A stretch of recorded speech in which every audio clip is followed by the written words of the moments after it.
disqualificación.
What do I love about events? Mainly just the people, man. Like, I love being around people. I'm a people person, and just positive energy. But for me, it's more about the people I meet, the memories I create, and what I can look back onto. Meeting up with the people that I talk to almost every day on Xbox, being in that competitive atmosphere, just playing and being, you know, hyping the crowd up and doing certain things to control the crowd and just being like the main focus of that time. Really cool. It's always like a fresh new experience, or it's more of a family reunion, right? Because I get to see people that I don't see on a normal base, and I don't get to see them at certain events, so it's always something to look forward to with new friends, old friends, and pretty much like I said earlier, it's like a family reunion, honestly.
Good morning, everybody, and welcome to the 2017 Killer Instinct World Cup live from San Antonio, Texas. I'm Sage M. This is... Hi, my name is Max. How's it going? How's it going, Max? It's early in the morning here. A lot of people still trickling in as, you know, the daylight savings time kicked in. Yeah, that messed everything up, and right? It's the worst one, right? It's the one where you jump forward, you lose a bunch of time. Oh, you're losing an hour, and now you have to perform for the biggest Killer Instinct tournament ever. Like, of all time. This is going to get a little intense today because yes. we have about 30 hours of matches, I'm assuming, yeah, in something one day. like that. Yeah, it's a 24-hour. We have a 24-hour stream schedule, you know, and we have about 50 hours of footage to Staying get up through. the whole time. So it's going to be no problem. It's the way daylight savings works. A lot of people don't understand, but Yeah, you gain those extra hours, right? You gain 6 hours from the 1 hour. Yeah, it's not a big deal. Everybody knows that. Top 32 leading us all the way to the Killer Instinct World Champion today. Yes. And similar to the last big Killer Instinct events, we have, man, some of the craziest competition. I hear the qualifiers yesterday were some of the best Killer Instinct matches ever on display, and people were fighting it out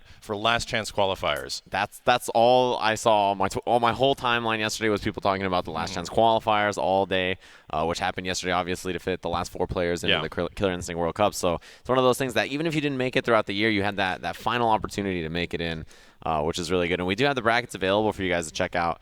And, you know, you can see where they are. It's 32 players, as we mentioned. It's a lot of Killer Instinct all day long. So if you miss a little bit of it, don't feel too bad. I think one of the things you definitely get to look forward to with Killer Instinct is going to be character variety. For sure. And there is a lot of people that could definitely rotate towards one character that does better because even Chidz, I think, yesterday posted the community, like, tier list of matchup charts online. And you're going to find a lot of people don't play the top tiers in this game. People kind of stick to their characters, and right now there is, just looking at this list, there's an insane amount of variety. So we're going to get some pretty different looking stuff today. Right, and like the nice thing too is that a lot of players, you know, they play like 3 to 4 characters individually. So that when you add that in with 30 different players playing on the bracket, it gets pretty wild with what kind of character variety you're going to get to see. You see, our first match of the day will be Circus Nikki versus Swordsman, who actually made it in the last chance qualifiers last night. Swordsman made it in just yesterday, and Nikki, the number one seed. In terms of leading up to this day, for you guys that don't know how the Killer Instinct Cup works, there's been online tournaments, tournaments that have led throughout the country, going all the way up until this game, until this day, for the players to earn points. And Nikki right now is, I believe, the number 1 seed. Like, he has the most points. He has the most points of anyone. And He's going up against Swordsman, which is going to be most likely a Fulgor versus Cinder match, I believe. Right, exactly. So that should be a good one. You see Rico Suave versus Shin Tristan. That's such a crazy match to happen first round. Really curious to see who Rico plays against Tristan. Those guys have played a few times before in brackets at like many different tournaments throughout the year. So and Rico, the previous Killer Instinct Cup champion. Yeah, 2015. So, you know, he's not the champ of the most recent EVO, but the one before that, and he is certainly a really dangerous opponent. You know, he hasn't been traveling as much for Killer Instinct, but everybody respects that guy as really talented. He's player. Definitely grinding, that's for sure. Like, every time I roll by his stream, he was playing KI leading up into this day. After that, we got Amenti going up against Rebello, and I've seen Amenti's name all over the place. Anytime you see like an online qualifier or something, he is in top 8, if not winning it.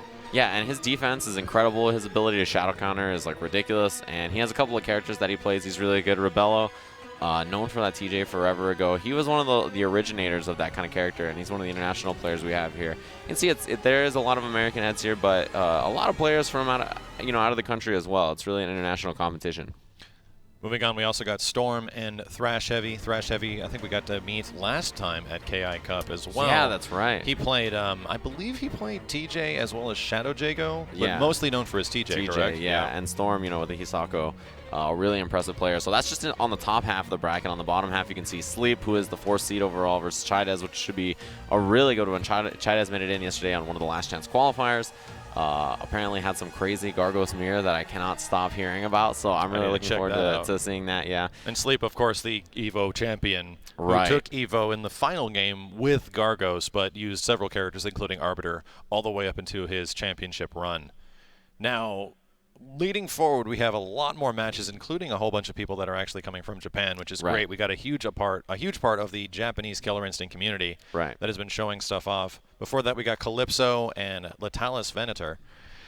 Who was Latalis and Calypso using? So Latalis, for the longest time, is using Aganos, which is really exciting. So it's going to be really interesting to see. And like you mentioned, I feel like throughout the day we'll pretty much see every character in the game. Yeah. I'd be very surprised if almost every character didn't get represented in this top 8. I think last year when we were doing this, we were trying to see if like every character had made it, and we were like, man, I don't know if Omen's going to make it. And all of a sudden there was like a couple of Omens in top 16 or something right in the end. So yeah, potentially today you could see almost every single character used. I am shocked if we see Kim Woo or Rash, but who knows? It could happen.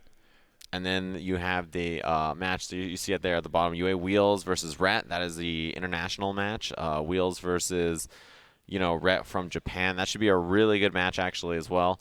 I'm looking forward to that. And then Raven is Raw versus Osamatsu at the end. Another Japanese, an American match. So a bunch of international matches happening today. A bunch of really interesting matches just going to be happening all weekend. I think that, this is a really good celebration of all things Killer Instinct, and I'm really looking forward to seeing it. Of course, we got Base, who is the world-renowned Spinal player, and Gutter Magic, who is also a world-renowned Thunder player, but I'm hearing he got here using Tusk. Yeah, he has been playing a lot of Tusk in Season 2. That's the character that he's been using quite a bit. He won the second last chance qualifier yesterday. So, he got in there pretty quick. That feels pretty good. If there's 4 last chance qualifiers to make it in on the second one, your odds are pretty decent since those things were super tough. Firelaga and Hologram going to be going up right after that. Firelaga probably using let's just say Mira. Wait, no, it's most likely Riptor. Riptor, yeah. I'm assuming it's Riptor potentially. And then I'm very curious who Hologram probably stuck with on this tournament. Yeah, it's one of those things where a lot of players, like we mentioned, they kind of jump around with multiple characters. Because I've seen Hologram play like Thunder, I've seen him play Glacius, so they got a little bit to bounce around with. And that's the thing with Killer Instinct, is that the game is, of course, extremely matchup heavy with some counterbalances all over the place. So we're going to see quite a bit of variety because there's like over 25 characters in the game right now. So there's going to be a lot changing as well, with Shin Hisako coming right on the horizon. Exactly, yeah. Players are stepping up right now, so we're going to have some matches coming at you pretty soon. Yeah, we just got to start things off right. There's a ton of matches to get through today as the top 32 bracket. And it's going to be really great. The Killer Instinct is one of those games that can be super explosive. Yes. We could be here for 10 minutes and run a whole 32-man bracket. Yeah. Or it could be... Or it could go down to the wire each and every game. Yes, exactly. It could be the last hit, all these crazy breakers happening, all that kind of stuff, at all times. So it's going to be really interesting to see it all day. So I think we might have a quick little button check happening here pretty soon. Like we said earlier, these are going to be matches taking place the entire day. We're starting off with top 32 and going all the way to a world champion later this evening. So if you guys are out there, if you're out in San Antonio right now, come on down to the Tobin Center because you're about to watch some of the biggest Killer Instinct play in human history. Yeah, I human mean, history. This is definitely one of the most stacked tournaments that has ever happened for KI by far. The bracket is incredibly difficult. You know, it's one of those things where all the players are super talented. It's going to be a really great event, and I'm looking forward to it for sure. And I mean, man, the first match we have coming up is a doozy for sure. It definitely is not starting nice and easy, although they have the most extended. I didn't know this was NRS Cup with the length of the button check being performed right now. Is quite impressive. Yeah. If you folks did miss out yesterday during the last chance qualifiers, there was quite a few announcements that took place for Killer Instinct, like we said, including Shin Hisako is going to be a character that's dropping, I believe, on March 21st. So it's only a couple of weeks away, and there's another big balance match update that's going to be dropping on Tuesday. Right. And the patch notes for that are available now, I believe, on the Ultra Combo forums. Yeah, exactly. The 3.7 patch notes came out, so if you guys want to read through them, you totally can. And they're all available out there with, you know, some of the thoughts from the developers as well. So it looks like Mira is going to be the character select for Amenti. Interesting. This is going to be Amenti versus Rebello from Canada, we mentioned. So this is going to be a really interesting match. Amenti, you know, he's one of the people who plays like a billion characters. Yeah, that's what I was saying. Like every time I see him, he's using a variety of characters. He's very much a counter match specialist. It looks like that because you learn if you like a good solid 5 characters in this game, you're going to be really good because they're going to cover your base. Yeah, exactly. And the system mechanics just allow you to kind of jump between character to character a little easier than other games because the universal combo system, right? It's going to be a little easier for people to figure it out. But it looks like they're going to go back to character select real quick. Maybe they didn't like the stage they picked or something like that. One of the bigger things we're going to be looking forward to Killer Instinct is the breaker system. Yes. And for you guys that aren't familiar with KI, both the players have something they can do offensively and defensively with breakers. Right. And that can either lead to combo breaker heaven or counter breaker heaven because you can stop people from immediately breaking your combos. And that will change the pace of matches much different than what you're used to with some fighting games. It allows people to go somewhat ballistic, which is why Killer Instinct can just seem like, what is going on in this game? Oh my god, there's so much stuff on the screen. Right, exactly. And not only that, but you can like really kind of flex on your opponent and be like, look, I know exactly what you want to do, and I'm going to like break right here, and this is what's going to happen. So it allows you to really just show those moments of like hard reads in fighting games that sometimes you only get when like, you know, you walk up and uppercut somebody, right? But you can get that in Killer Instinct, and then you can have a breaker. Combos. Yeah, so it's a really interesting one. Early start from Rebello already. But the mist away. Oh, that was a sick chase already. That's a good sign. You can't let Mira get away with that mist on Wake Up too often. And as you can see, she's an interesting character. Her health is a resource that she spends, you know, as she fights. So you can see all that gray up there in the top left for Amenti. He's going to be able to build that back if he can land a command throw. Great dodge from Rebello. I'm sorry, Rebello tried to uppercut there. Amenti dodged right out of it. Yeah. Mira has access to like probably some of the best mobility in the game, but she sacrifices her sub health, so she has to get that stuff back. Right, exactly. You can see that gray up there. If he gets hit, oh, that was such a clutch backdash into shadow grab. Got to get that life back as much as you can, and that's an important part about this. But you see Rebello trying to stay insistent, moving forward, big power line. That's the thing with Rebello. He constantly is moving forward. You think that he's going crazy, but things look to be pretty calculated. Yeah, and then there's the breaker attempt from Amenti, just, you know, hoping that there would be a counter break from Rebello. He didn't go for it, and Rebello is known to take those risks. He's known to go for those kind of breakers on early frames, so that's one thing you got to watch out for. It was good for Rebello also to use his instinct in the first round because he's going to be able to build it back just enough now going into the second. A lot of the time, TJ doesn't get to use instinct in the first round unless you really focus on it because you're going to save that for his resurrection. Right, exactly. So if you are going to pop it early, and that way you can hold on to it. Oh, this is going to be huge damage. Yeah, check this out. Meterless. Oh, God. 55% just Mira, like that. I think Mira has access probably to some of the most extreme burst damage in the game. A lockout is easily 50 to 60% if you use one bar. Yeah, 100%. You see the back coverage right there behind that site. That was really smart. Shadow counter, it's a no-go. A lot of that gray life up there. If you look in the top, the silver kind of beating life for Amenti. This should be a punish. This is going to be a big punish. Right into Ultra. Right into Ultra. That match looked like it was very much in Amenti's favor. All of a sudden, Rebello's still coming back. But Amenti still is missing a ton of health. That was such a clutch dash. Oh, man. Amenti, the mobility is too important. Yep. It's really tough for TJ to stuff the air approach options from so many different ways at once, right? Amenti was one combo away from actually losing that, too, because he was actually missing all of that health. Yeah, a lot of that life up there was already gone, which is a big issue. You got to be very careful about that. And I wish that, you know, Amenti had done one thing, like when he got that Ultra at the end, I kind of wish he had extended the combo maybe a little bit beforehand to get some of his life back, you know, because he was in such a scary spot. Chase down on the TJ combos. You got to be careful about those. Wow. I love his new target combos. They look great. Yeah, they're fantastic, and they really kind of fit his pressure style. Anti-air. Rebello saw the mix-up, was actually waiting for the teleport. Yeah, break on the heavy linker there, and now there's a lot of that life up there missing. That's why the command throw comes back. Amenti going to try to space out with bats, but Rebello's just not letting it happen. That's going to catch. Yeah, it doesn't go for a juggle. Instead goes for setup and missed time, so that'll do it on the round. And you see how much that silver life from Mira is such an issue. She's got to deal with constantly losing it. Air flip out from Rebello. Gets the fear stagger, picks it up into the corner and the reset. This is going really good for Rebello right now. All he has to do is land maybe 1 or 2 more combos into a mix-up. The exact same exchange happened once again. Rebello on the cusp of victory, and a supreme victory at that. Yeah, are we going to see an ultimate here if this happens? I mean, he could. He's in such a good spot. Oh my gosh, next hit wins.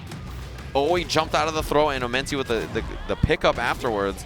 He does have instinct available, but this is a long road. This is a very long road. Okay, Amenti can take the life bar here if he wanted, but he's actually going to build a little bit of health back and do the wall bounce. Yeah, he doesn't have much health left, so trying to get some of it back if at all possible. The drill, yeah, you got to guess what strength it's going to be. You can tell Rebello definitely really wanted to get an ultimate in there. He's still alive, though. Okay. Oh. Yeah, the little standard mix-up works out for Amenti, so he's got some life left. He does have instinct available as well, which really lets her cash out on some big damage. So, and that's the thing, Mira is not out of this. Like, he is not in danger yet. Oh, he is now. Oh, the bats. Yeah, they got to watch out for the bats. The throw. All right, Amenti avoiding now. Had the side clipped on the low. But what a light break from Amenti. That clutch last moment, he's got so little life. And he landed it. Yeah. He was already committed to the jump normal, so he couldn't go for the miss. Big exchange of playstyles right now. Rebello was a lot more offensive, I felt, in that game, and Amenti couldn't really stop it. So we'll see how things change going into the third game. Exactly. Yeah, I feel like a lot of it was just like Rebello leading with like power line or forward movement. And you know, TJ is a character who, if you don't have good tools to deal with horizontal movement, he's very tough. Yeah, he's very tough. He's like, he probably is the most forward progressing character in the game with everything he does. The roll, the knee, the power line. There's just so much he can get, and then he can maximize the damage through combos that are short and kind of hard to break at the same time. Right, exactly. So yeah, horizontal movement, his strength. So if you can't shut that down as Mira, it's going to be very tough. You see the roll, very good at dealing with the bats as a setup, cross up, and immediate gas break locks him out. I haven't seen Amenti get hit by the command grab yet. I think he's really sniffing it out. The wake up tremor beats the throw. Yeah, he's pretty prepared about that command throw. It is a little slower this season. Some clutch breaks right now. Oh, that is a big whiff. But he blocked it. Into instinct. Yeah, he should have interrupted there instead of blocking it so that he was able to punish. Roller coaster goes blocked. Pressure now to jump out, and you can punish on most characters. Great call from Amenti. He's actually made that reach several times. Oh, the power lines from all over the place.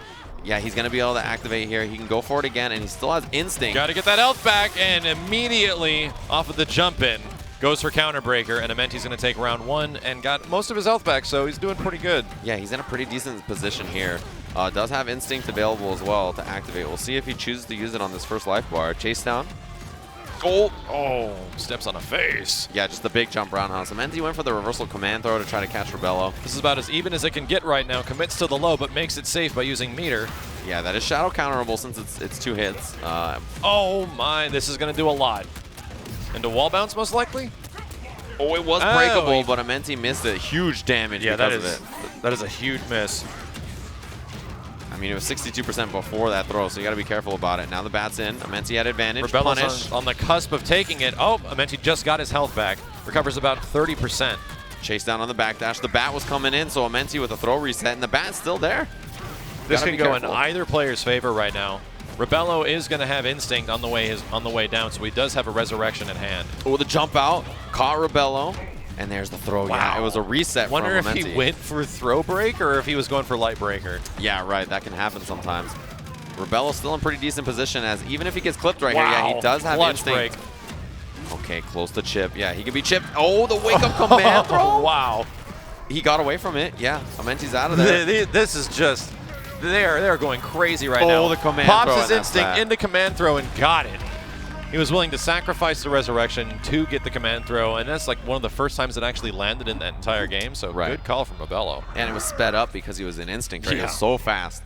The shoot toss was like almost instant, and that's one thing to keep in mind, right, is that like as you play, as TJ, sometimes spending that instinct is worth it. You know, the resurrection is great. Because you're expecting the resurrection. Like right. Almost all TJs like either forget to use it in the first round and then just wait for the resurrection in the end. Right. And when it happens, you're not used to fighting TJ when he's like 20% sped up. Yeah. Not many characters in this game get speed bonuses, and TJ combo is the one because it gets a little crazy when it happens. Yeah, exactly. And his instinct is very, very powerful. It's definitely one of the most underused instincts.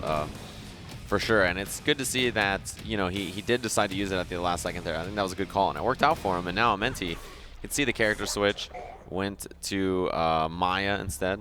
There's been quite a bit of Maya that I've been seeing in especially online qualifiers leading up into this day.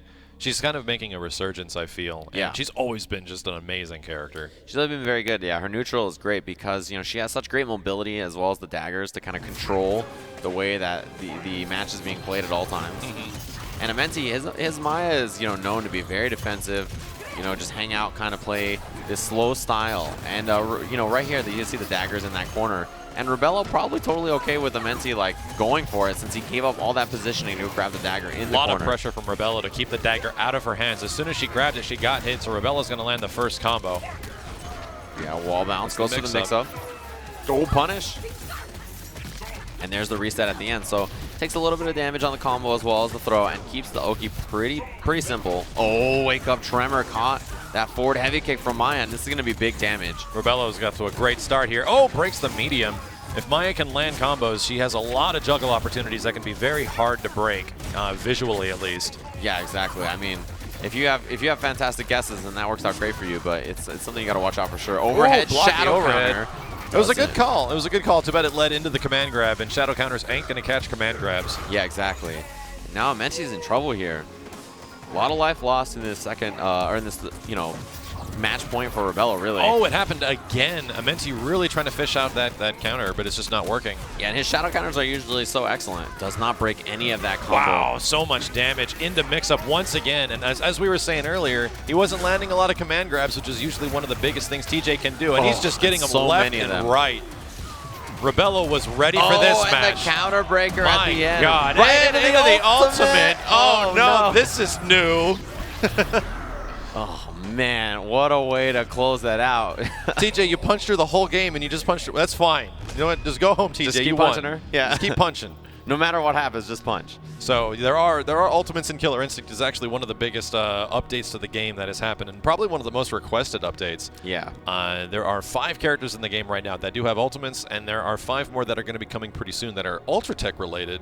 So that's going to include like Fulgore, Arya, I believe Sadira, Riptor, and Kilgore, I think, are the next 5. I might be getting one of those wrong. We actually saw Fulgore's yesterday, and it looks fantastic as a big Fulgore fan myself. But those aren't in the game just yet. So there's like 5 characters here right now that can actually do ultimates. But that was a great set on display. Like we said, a lot was going to change in the 3rd game going into it, and especially considering he pulled out Maya. Rebello was just ready for that. Totally. And Rebello had a really good run last year at the Killer Instinct World Cup. He went super deep in the bracket, and Amenti was one of the top seeds in this tournament, right? He was like, I think the 8th seed or something like that, 7th seed. So he went down a little earlier than I think maybe expected, right? He was kind of projected to do super well.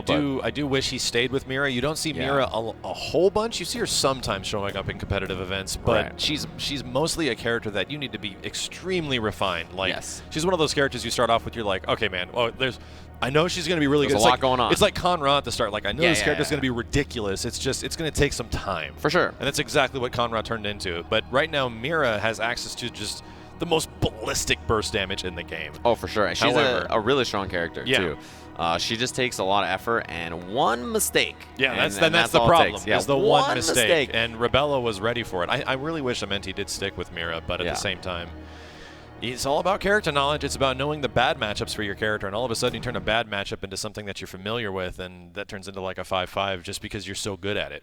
So yeah, exactly. And I mean, there's strengths and weaknesses to each character and sticking it out with each character. And I feel like his Mira was looking good. Like, he had a lot of mobility options that are really important to escape from TJ. And he did that like 3 or 4 times, like getting away from the uppercuts and stuff like that. I wish he kind of stuck with them. Right now we got Nikki, who is the world-renowned Fulgore player, going up against Swordsman, who was a Lance Chance qualifier yesterday, who is also notable Cinder. Like, I'd say world-renowned Cinder as well. Right. Yeah, he's really the Cinder to watch out for. He had like that 9th place at EVO 2 years ago. That was he made it really deep deep in the bracket. I can't remember if Swordsman made it into top 32 last year. I remember he was at Last Chance Qualifiers commentating his matches at KI Cup last year, but right. Yeah, I'm not sure if he made it. But he did make it this year. Yeah, he's always been a really talented Cinder player, like since he sort of burst onto the scene. He's been super impressive. But, you know, his opponent, as we mentioned, the #1 seed in this bracket, Circus Nikki, who just had a long tear of tournament after tournament after tournament this year, and he is definitely one of the players that I think most people don't want to run into in this bracket. Yeah, right now Nikki is going to be doing very well according to his previous tournament statistics. So we'll see how things go here. Yeah, you know, just backing up at the start, and one of the things to keep in mind is that Fulgore's mobility is going to be huge in this matchup, right? You know, Cinder has those bombs to kind of, you know, try to stop a lot of the zoning that characters Cinder's not going to win the projectile game against Fulgore because he can do heavy laser and blast through all of it. Right, exactly. And those things are a little slower overhead on the reset, but ooh, heavy doubles. Risky break on Swordsman's end. Short combo there. It was level 2, and he lights the arms on fire. Now that the bomb is on Nikki, though, he gets to approach. You see this? Look at those neutral he gets. He can actually jump freely now. Yeah, it's very scary times. You see level 4 Ender. Big cash out, 41%. Yeah, so things got tied up just like that. Look Try for to the catch him on the triple chain. teleport. And Cinder, he's very good at building potential damage. If you look at Nikki's life bar on the top left, you'll see it. He can just stack that burn damage up over and over and over, and it's very powerful. Combo from downtown. Still caught him.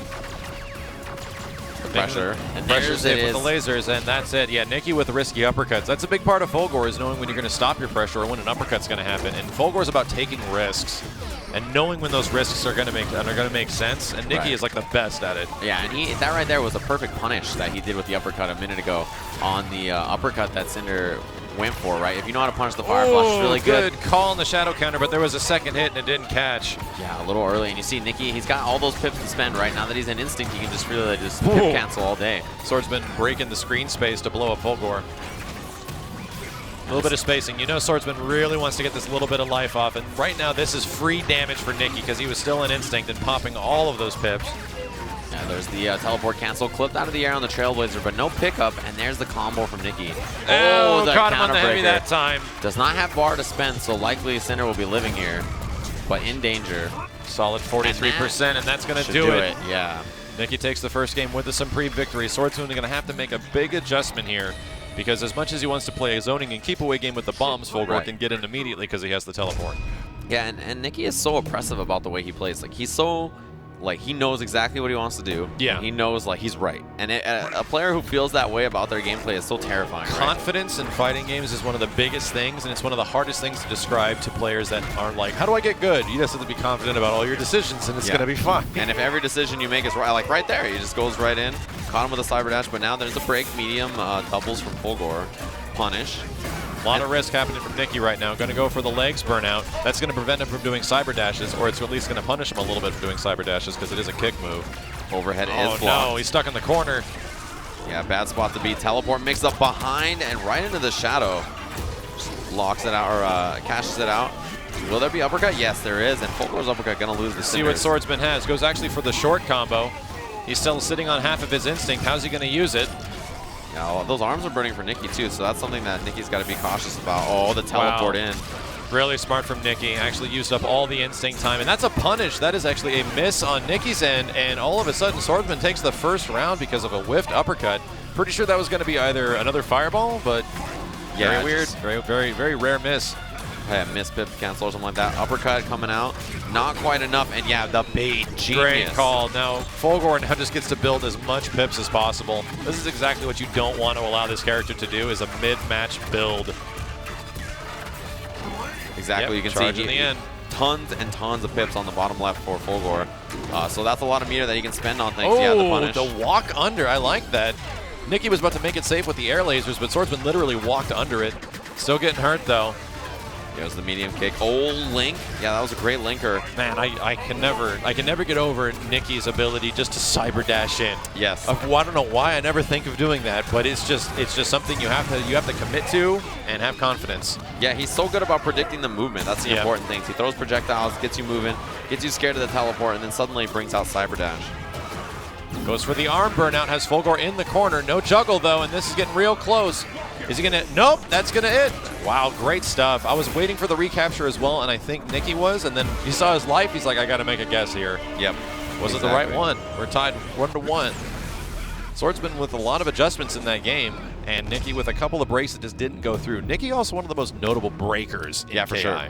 His guest breaking percentage is probably the most absurdly high of anybody. It's crazy how consistently he can do it. And so because of that, people are often scared to do combos on him, or they early counter break and they give up a lot of damage.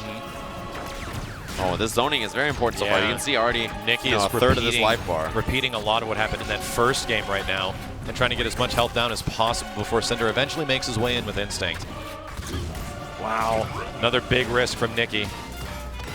These things are paying off just because Nikki is right. His guesses are so consistent about when he should be uppercutting and stuff. There's the uppercut to beat Trailblazer. Chases backdash. Swordsman really trying to find an opening here.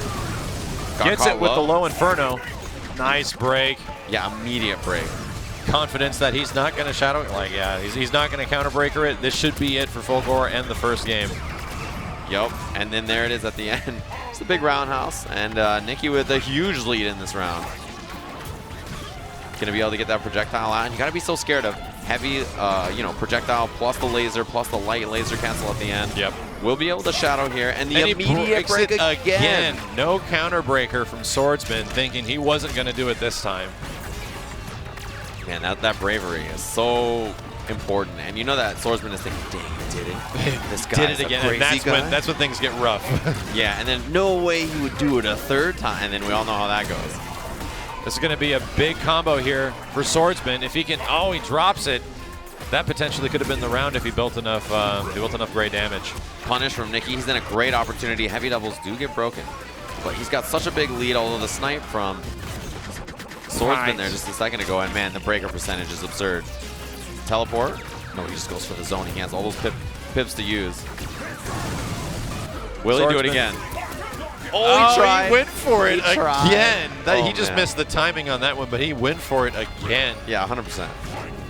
And you know, Swordsman's like, come on, man. Come on, man. Just let me have one. Come on, man. Come on, guy. Let's be realistic here. Okay, there it goes. No and once break. again, Swordsman, no counter breaker, so the mind game's on display right now. He just Next rides hit's it out. going to win, though. Chip, so close. Teleport uppercut? Cancel away. Oh, he's trying to float away. Oh, what no. a punish. Oh, no. Breaks the medium linker. Nikki with a huge risk. Oh, yeah, and he couldn't get out of there. So Swordsman was bringing that one back. It looks like he was on the lower end of the mind games in the first match, and then was slowly bringing it back. But he's down one game right now. But like we said, we just saw something crazy happen within the third match. So let's see what can go down. Because Cinder is just one of those characters that is obviously one of the tougher ones to use in the game. But if you get people stuck in his loops, it just can. You don't know where the hell he's going to go. Like, he's got to have a bomb on me. He can jump. And this is exactly what Nikki needs to do, prevent the bombs from landing on him. Yes, heavy laser is such an important tool in the matchup. You can see already that he's totally, the coverage is immaculate. Yep. He's so good about sniping and getting all these positions covered. Oh, the Inferno. Shadow, does he break?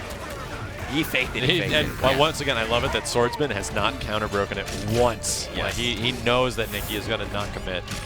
Another mix-up goes his way. Another throw will do it. Oh, he baited the throw. That was huge. Yeah, now he's in chip range. Yeah, and there it is. Perfectly coverage. He has the fireball, sees the laser, goes in with the dash, but now Swordsman with an opportunity. Breaks the biggest breakable part on the heavy recapture. All right, combo pickup. Swordsman trying to get his damage, but Nikki breaking nearly on frame one once again. He knows exactly what he wants to go for. If he misses that break, which is a 1/3 chance, he is losing upwards of 40 to 50%. That's how confident Nikki is right now. Yeah, he just makes it work. Somehow he constantly knows exactly what to break, and that's just familiarity with his opponents as well as the game and what the character's combo paths are usually going to be. Oh, wow, the overhead reset. Cashes it out and goes, now he has setup, but instead just wants that zone. Nikki has so many pips that he can cancel a heavy laser into uppercut from full screen, so if Cinder does make the jump, he can catch him on it. Oh, there no, it was! He finally went for it, but Nikki not a full punish on it, man. He finally believed in the counter break, but it just wasn't the right time. Now Chip will do it. Yeah, nice, stayed in front that time. Yeah, he went for low forward opposite side cyber dash. That's sadly not a combo. I think he got the wrong one. Yeah, probably not exactly what he meant to do. Big opportunity for Swordsman right now. Has the corner. Going to go for a reset into arm burn. Yeah, and he can bring this back if he can burn the arms a little bit more and get, one more opportunity. Challenges with the uppercut. Chase down the backdash. This is getting real close here. Once again, Nikki with a crazy clutch break. No burnout, going for the mix-up. Got it. Oh, he's got a lockout. This is huge.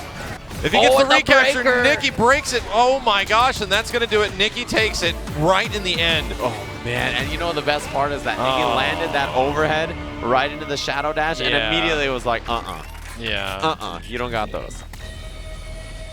Man, that could have gone in either direction right at the start. I feel for Swordsman because he was one hit away from getting it. Man, that was scary. And that's a matchup that could be pretty tough for Cinder, right? As long as when you set up the bombs, it's super tough. Like, it's one of those things where, like, as the heavy laser is coming out and coming out and coming out and coming out, you're just like, maybe I should jump. And then you just pip cancel uppercut. You're like, we just got a pretty interesting piece of news, which is extremely sad on my end because he was one of my top picks to take this whole thing. Yeah, for sure. sure. And he is the world champion of the previous Killer Instinct Cup. Apparently, Rico Suave has been disqualified. Yep. I don't know if we have the time zones to blame. If we have anything else, but sadly Rico is not. I'm guessing not here, or he has been disqualified. So he's been DQ'd into the losers bracket. That's very unfortunate. But I think maybe just a late night gym session. It went on a little too long or something. He was pumping iron and got a few extra hours of sleep this morning, but he's not here for the early part of this, and you got to show up. There was a bit of a delay to start today because there was, like we said, some time schedule differences because of daylight savings time happening. Daylight savings time destroying us all. Whether for anyone you're that's from not the West Coast. For anyone that's not in the U.S., we're so sorry about this. Like, it is the weirdest thing that no one else does. Yeah, it is the worst. And if you're coming from the West Coast or something, then there's the jump, right? Everybody had to make the jump. If you're on the East Coast, then it's like the jump anyway. Like, because I flew in from the East Coast and I was like, I gained an hour and I immediately lost an hour. Exactly. I was like, so we're also being told that Rico isn't completely out of it. He is in the losers right now, so he's been disqualified from like the first round. Yeah, so he still has a chance to bring it back. Let's hope he gets here. I hope he's okay. Yeah, for sure. He is the Killer Instinct World Cup winner from last year. So, and he's been grinding a lot. So yeah, for sure, should be interesting. Now we got some of the more notable middle games happening right now. I think we're going to be seeing, I think it was Hisako and TJ combo? Hisako and TJ, yeah, this should be a good one. Thrash, as you mentioned, who made a big splash, I feel like, last year in this particular matchup. And he'll be going up against Storm, who is a Hisako player. Very, very, very talented player. I think really one of the few players who's still sticking to Hisako and really making this character work. Mm-hmm. You have to be kind of committed with this character. You need to be ready, and you have to learn those bad matchups. Yeah. But man, you learn that she is super fun. It's funny, Shin Hisako, this is a quick button check. Shin Hisako is kind of like the polar opposite of Hisako, where she has this natural defensive capability. Right. When you kind of have burst grabs where you can dash forward really quick. Shin Hisako is almost completely different, where she is an offensive-focused character. If you guys haven't checked out her gameplay yet, which was showed off yesterday, which is a nice comparison. It's kind of like how Kilgore was comparison to Fulgore. Kilgore is just not Fulgore in any other way, even though he has a lot of similar like animation aspects. Shin Hisako should be pretty interesting, man. Kilgore is one, like, Kilgore's back heavy punch, the back spin. Yes. It's one of the most satisfying moves to use. When you're in Instinct and you just hit back fierce and you just spin back and shoot It feels so good. That was one of the most satisfying moves to use in fighting games. Early on, he was obviously one of those characters where it's like, I feel this character can be good, but it's going to take some time. Yeah, somebody's got to do some digging. And there was some pretty interesting Kilgore on display just yesterday during the Last Chance qualifiers. I think Domi was doing some pretty insane stuff. Yeah, for sure. And sadly, he didn't make it. He got really close, though. Here we go. Storm versus Thrash Heavy. Yeah, this could be a matchup that can be pretty tough for TJ when Hisako gets started. You see that instead of even completing his combo, Storm went for a reset there. A lot of Hisakos do that, where they end it halfway through because it leaves them at slight advantage, I believe, after the light linker. Yeah, and she can just continue to press right there. The lockout, and this could actually be big damage. He could have actually broken if he started breaking at the last 3 hits, but damage ender will do it. And a little poke. Almost a perfect from Storm right to start things off. Thrash Heavy gonna have to change something. Right now, it's kind of scary because Hisako does have a high counter and a low counter, and if she high counters a power line, that is a combo in her favor. This is going very well for Storm. Yeah, he had such a sick read. Oh, yeah, and he didn't have the Wrath right there to cancel into the parry. on the wake up. So that's one thing that she can do is bait out a lot of your, you know, attacks that you're going to be going for. That's a solid 54% from TJ, and right now Thrash is back in it. He's a hefty fella. He swings hard. So you can expect that big damage from him in a lot of these opportunities. Clipped, and man, she gets delayed. That's going to do it. Wow. Great call from Storm. Knew it. That thing was going to break immediately. Yeah, exactly. Oh, the teleport to get under. Yeah, it is a projectile, TJ's explosion at the end. Oh, wow. Immediate break on the heavy power line. Block. And oh, the activation, yeah, going to command throw. So and yeah, should go right into Ultra. Hisako's command throw actually dodges regular other throws. Right, yeah. Beats other throws. And if you have the Wrath meter, it can go right into a combo.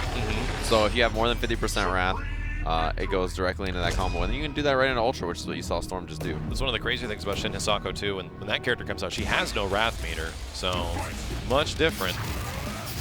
Yeah, you can see that Wrath meter in the bottom left, that green bar, right? Every time she does a medium or a heavy attack, she loses some of that Wrath bar.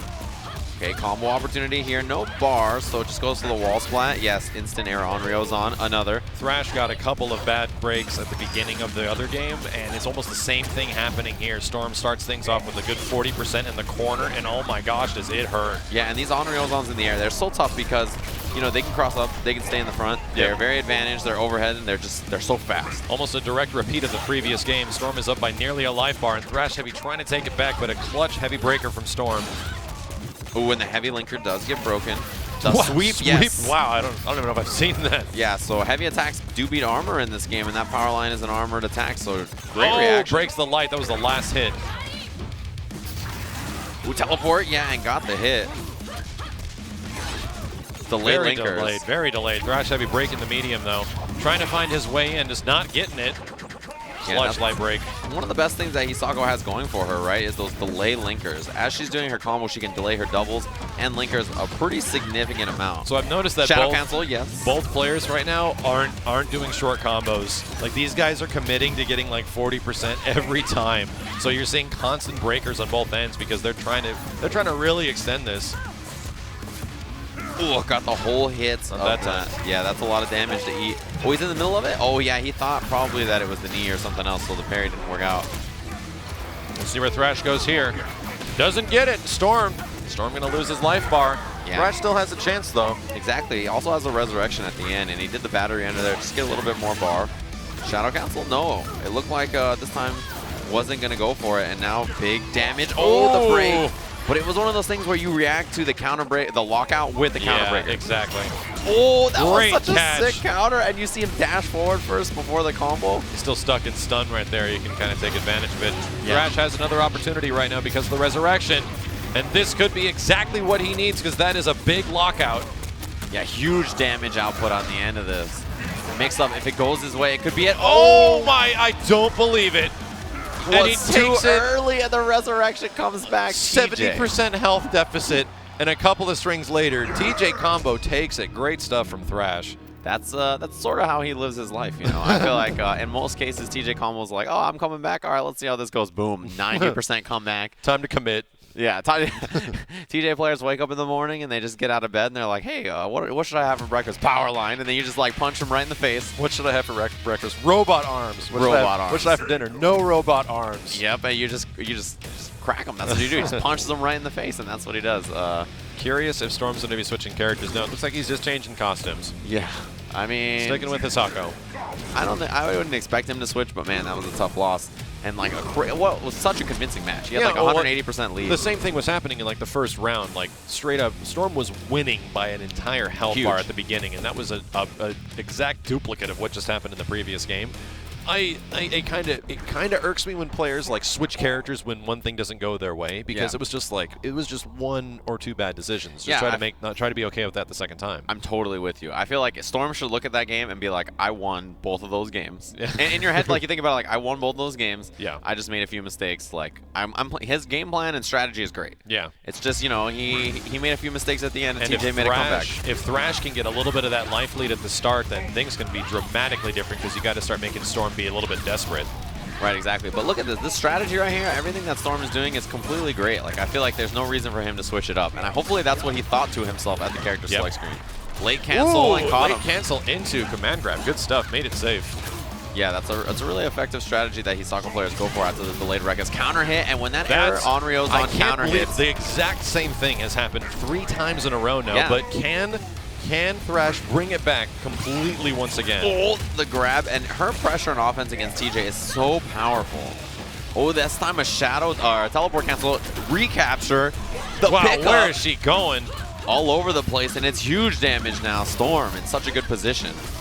This is going so good for Storm, and he gets a mix-up at the end of this as well. Is he going to go for the cross-up? Nope. No. Caught the backdash. Storm working on a perfect right now, and if he gets enough bar, he might get it. He's so close, but you got to remember, TJ is going to come back. He's going to come back, so here we go. Teleport. Oh, and he got her. No, I don't believe it. Is that a perfect? Max, don't tell me that just happened. I don't. No way. I don't want to see the letters, You have to wait. You have to wait. Wait for it. Wait, can we see the screen? We gotta see the game screen, Supreme. Oh my God! My God, it was a perfect. Thrash is not happy about that. How could you be happy? TJ's rage is burning inside right now. I'm wondering if Thrash is gonna change. Look, he got. Actually, I'm gonna count that as a double perfect.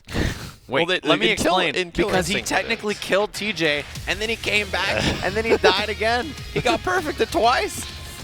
That was the perfect example of Hisako.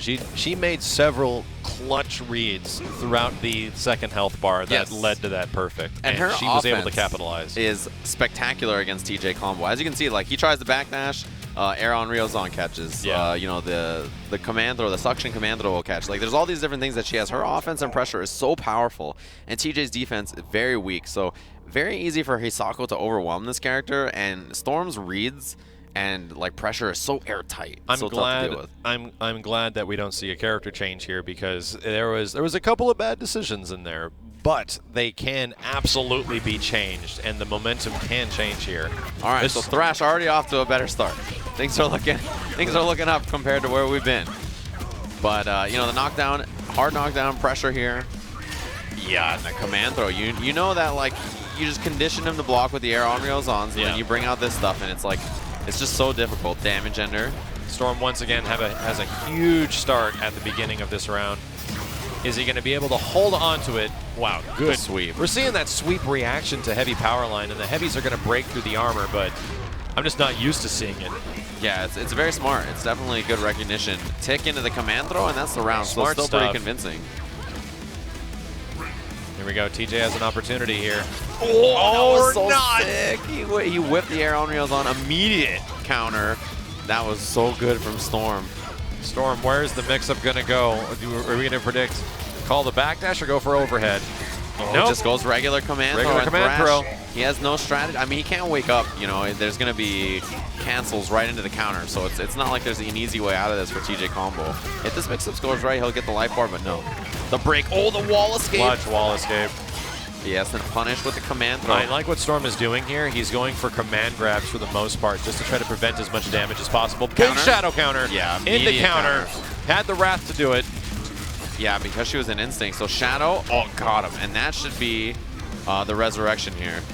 Let's see if Thrash can take down this life bar. Air on Ryozan, dash up, and that is that. Yeah, that Storm. timing. So what Storm is doing is messing up the timing of a normal combo structure in Killer Instinct with a dash. You're anticipating that the button is going to come out, but there's no button because she's dashing forward. Yeah. Good stuff from Storm. Obviously showing that he is a character specialist with that character. Right. And, so it's like if you make a read, you're like, all right, he's going to do a medium attack. Yes, exactly. So like you see Hisako move, and you're like, medium breaker, and it's her forward dash. Yeah. You get locked out, and then she's like, heavy. And you're like, she had time to dash and do a heavy? She has so much time after it, and it's one of those. It's just one of those pieces of tech that Hisako has. Hisako is one of those characters that's like a tech-heavy character, and if you don't utilize that, you're just gonna, you're like, how do I get in?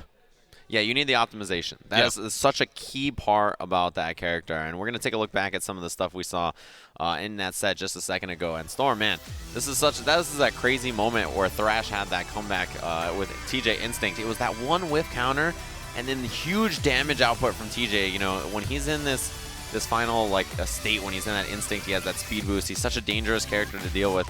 And the counter was just a little too early again, gets locked out. It's a great call, because on lockout, TJ can do this this combo combination that can lead up to a guaranteed 40%. Yeah, the barrage. And this is where we saw that parry right at the end to get that perfect so smart. Like you teleport over and you go over, ooh, and the perfect. Slightly excited about getting a perfect. Yeah, I mean, it's slightly excited. Look, let's be realistic here. Getting a perfect in KI is probably so one of the toughest hard. things to do. So much can happen in each round, and so much can just barely, like a gust of wind can take off a little bit of chip damage. So that was a rarity. I mean, I don't think I've seen a perfect in competition in a while, and he made I think like less several than a clutch handful. reads. Yeah, there's he made several clutch reads to lead to that. So it's good to see. It's good to see. Coming up next, we have, I believe it could be Sleep and Chidz, but yep, they're actually setting up right now. Now, I'm really curious who Sleep has been using for the majority of this tournament. I know he's been using Arbiter on and off. He pretty much won Evo with Arbiter. Yeah, he's been playing some Arya, which is a character that, you know, he used for a while. He's been playing some Kilgore. So, you know, like Sleep is one of those guys that he's like really good at Killer Instinct, and he understands the game well enough, and he knows the system mechanics well enough that he can play whatever character he wants. Yeah. You know what I mean? He's like one of those guys that he's like, all right, I know how the system mechanics work. I know how all the characters work. So if I want to pick up this character, I will pick up this character and play them. So there's like, to me, there's never a surprise when I see a new character from him. I'm like, all right, well, there it is. Now he's playing, you know, just upside has to down. apply all the data he's learned from everything else into this character. And that's the thing about KI is that once you understand the combo structure, it just comes down to setups and tech at that point. And trying to get your opponent off guard. And good reads. A lot of the game, since the combo system is homogenized, a lot of the game is just like me versus you. Yes. Direct decision making, right? Oh, is he going to go with the bot? It seems like he's thinking about it. Here we Kilgore, go. it is. And yeah, he's been playing this character a lot. Really good zoning character, and I think that fits Sleep style as well. Like zoning, setups, and powerful like one-chance combos. Yeah. Like, it's a great combination for Sleep. That's Kilgore, funny enough, we were just talking about like kind of homogenized combos. Kilgore is one of those characters that is not that. Like Definitely not. He breaks the mold of KI because he is pretty difficult to be okay with right at the start. And usually a Killer Instinct character, their strengths are surface level. Yeah. It's obvious you should be doing Lance with Glacius and calling, you know, calling Shatter. For sure. Kilgore, the game plan isn't immediately apparent what you should be doing. And I'm really curious to see what Sleep is going to do with the character. Yeah, you can see already he's bringing out a lot of the missiles, and immediately he's overheated. You can see that those arms, they're on fire, and he gains some strengths, but also some weaknesses when he has it. You can see now, sweep, he's going to be able to OTG. Wow, that's huge damage. Wow, such a simple combo for 51%. Yep. My God. And that's what happened. He got that early lockout and was able to pick up the combo. But yeah, so as he shoots those bullets, those chain gun arms that you can see there, they heat up. And when they overheat, he gains, you know, better OTGs and stuff up close. He can get these juggles off of throws a little bit easier. Missile setup. Pretty much gets more, if he's not overheating, he gets a lot more keep away and range, but then his damage is much heavier and he gets a lot more potential damage, but he has short range when he's all heated up like this. Yeah, you can see he can't shoot the bullets as far, right? But he does have the missiles still to zone with. Not a punish, not a punish. Chidz trying to get him into the corner. Missiles Got him again. with a cold shoulder. And this is where you want to be against Kilgore, right? This pressure and positioning. Let's go with a hail combo. Another throw reset attempt, but the uppercut gets Sleep out. Uppercut. Oh, and Instinct. This could lead to a whole bunch of damage. Oh, recapture recap. into another setup. Recapture. I think he blew out. Yeah, still 41% combo. Huge damage output. The explosion gets There is Sleep just out. so much happening with this character right now. My God. Oh, the teleport right in the front. Yeah, it's the that's the reversal from Kilgore. It's the explosion that you're seeing there. While he's an Instinct, it's pretty safe. It's not too bad. So that's one thing you got to watch out for. Rockets now. And now that you see that he's shooting much less bullets, right? He wants to actually zone. Yep. Oh, shadow cancel into the missiles. That's a lot of He's chip. going for chip damage right now.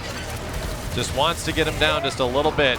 I don't think Kilgore can actually kill with chip damage on guns. Guns, yeah. Guns don't do very much chip, if any. Oh. Okay, this is a big chance. This is a big chance. Glacius is a huge burst damage he got character. out of the uppercut. This is getting nuts. No breaks.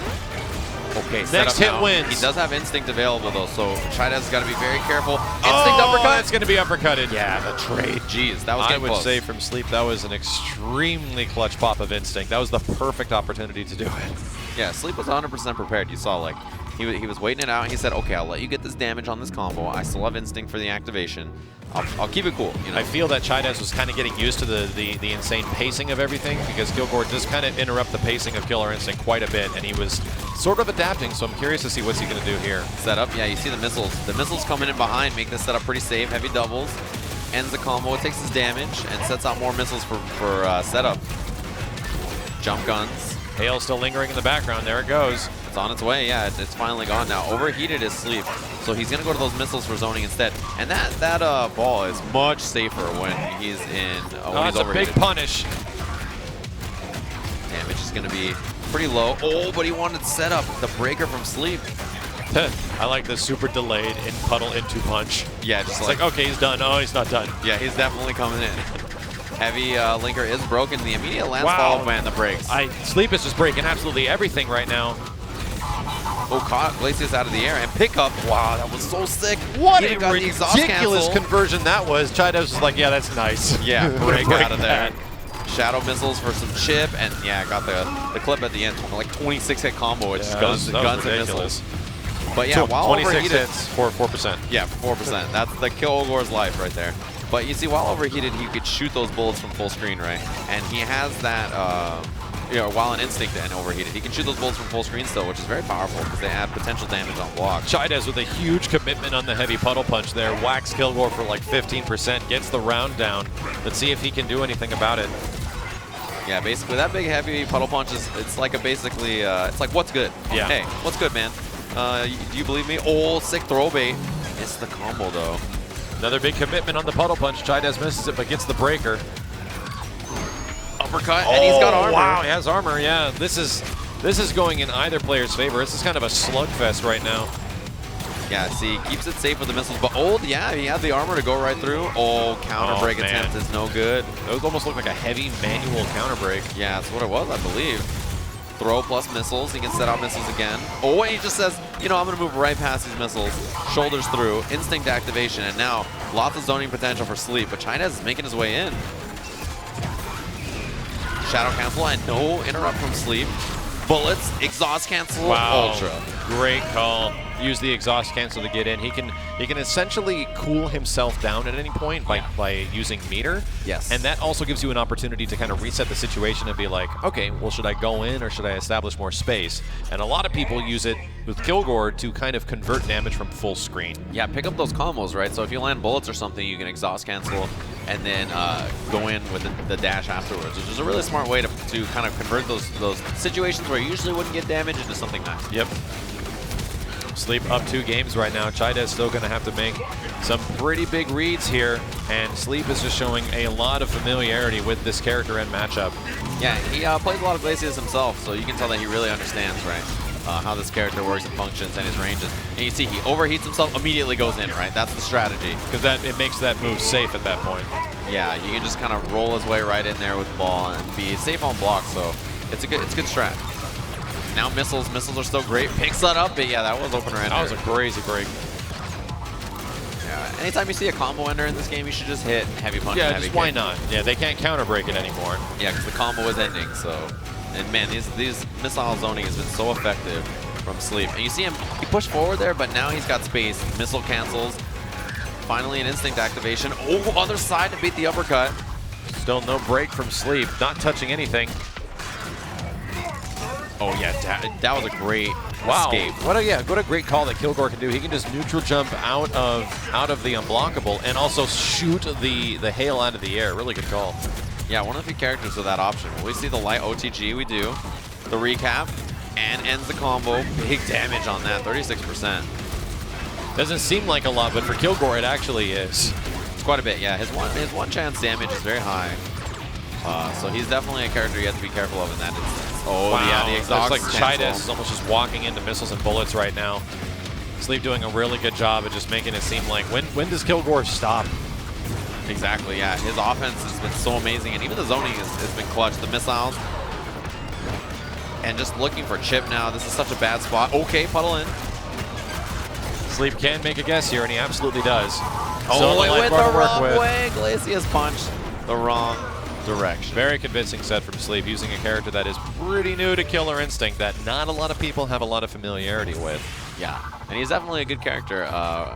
For Sleep, I feel like he fits his playstyle really well. Yeah, Sleep usually tends to rotate around sort of zoning keep-away characters for the most part. I mean, I only say that because he started with, like, Con-Ra. Con-Ra and Glacius, and then he played some Arya. Like, his strengths, I feel like, are always, like, the zoning, right? He's good at the zoning, long range. But then he likes to control. So he likes to have something that he can control to get setups off. So, like, you know, Conrad, for instance, like he's zoning, and then now he has like the swarm out, and he's like, okay, I can move in behind the swarm. You have multiple options that you're setting up to make things safe. Same thing with Glacius. Set up the hail going behind the hail. And there's not a lot of traditional zoning characters in Killer Instinct that just act like, oh, I do zoning. They're mostly like zoning trap characters in a way. Yeah. And that can lead to some just ridiculous looking stuff if you're familiar with it. Like we said, like Conra and Kilgore, they're characters that come out and you're like, man, I can see that they're going to be good. It's all There's there. potential. It's there. It's just this is going to take about a week and a half of just playing a lot of people and setting up some dirty stuff. The key is you just let somebody else figure it all out, and then you take it all. You're like, that guy's figured it out. All right, let me just absorb it. That's my life. Like I'm just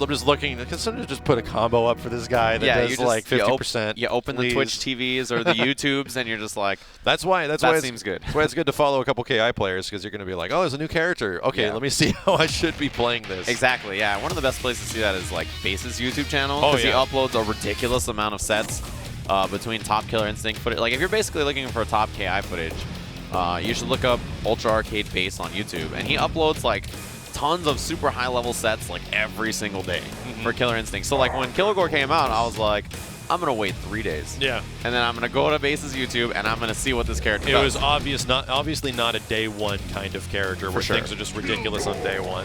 Day one, we were all just hitting back heavy punch and shooting bullets. Shooting bullets. I'm like, man, nothing does any damage. Yeah, we're like, what do we do? This is really tough. Yeah, I'm shooting a lot of bullets, but I'm not sure what it's doing. I have an early prediction that a very effective day one character is probably going to be Shin Hisako. I think she's going to have a lot of dirty, really day one stuff where it's going to be like, man, this surface level is just crazy. What do I do with it? Yeah, and people over time have gotten so good at figuring out characters that like day one characters are becoming scarier and scarier. People are like, oh yeah, check out this sick mix-up, option select, unescapable, upside down, tiger knee, overhead low mix-up I've got. Hey, it took you 30 seconds. Like Idol. Yeah, it took you 30 seconds. So this is Calypso made a good choice here. I think the Kilgore versus Aganos. Yeah, this is good choice. And once again, another day one observation. Man, Kilgore is going to blow up Aganos because he can remove armor so fast. Yeah, for sure. The bullets getting rid of armor really easily. You know, I mean, but I've seen Latalis play this matchup before, and I can tell you this: he's not bad at it. He definitely knows how to fight this matchup. It's obviously not in Aganos' favor, but he has an unfamiliarity to get through it. Yeah, and I mean, a lot of people, you know, they'll go to their counter pick and they'll be like, yeah, this is my counter pick to this character. Like, I'm gonna, you know, get in there, right? But, you know, the character specialist will know that counter pick, and that's why he wasn't jumping before, by the way, is that exhaust cancel. Really? Same reason he couldn't shadow punch. Yeah, exactly. Good call from Calypso on the exhaust as well. It's similar to Fulgore. He can kind of cancel things out and then uppercut immediately if you're throwing out projectiles. You just got to be aware of it. Oh, he's going to be able to club him. Yeah, punch. Oh, in the shadow. Made it safe again. The best part, the exhaust, right? That's the reason that this matchup is so tough, is that any of the zoning you do is always going to be safe because you can exhaust cancel it. A lot of Kilgores will sit on just one bar and keep that there, and then use the second bar that they build for damage eventually, unless you know it's going to kill. Yeah, exactly. And this is why this matchup is so tough. You can see bullets, bullets, bullets, and Aganos chasing. Now that there's no bar for Kilgore, though, he can shadow punch. Yep. So that's what he's got to look out for, although he does have instinct available. Got him. Oh, yeah. Okay, so he gets the recap, even if it's airborne. I'm actually surprised the bullets didn't do anything there. It went right through the shadow. But I think that is a projectile invincible. Yeah. Heavy linker is broken. Try to burn him out a little bit. Calypso just completely okay with sitting in the corner. Great recapture from Latalis. Doesn't guess right on the breaker, and you know he's chunking up right now. Made it to level 3. He's going to be able to get these chunks. You can see in the bottom right of the screen the chunk indicator for Aganos, how many hits of armor he has. Each one of those is oh, this is a big opportunity. The tough thing right now, wall's behind. Any jumping gun can take away all the armor, though, so he's got to prevent him from jumping. Oh, yeah, big boot, a second one. This is where Aganos lives, though. He lives in this prison. You got to be so careful. Oh, kicked him against the wall. This is really going to hurt. I think he's dead.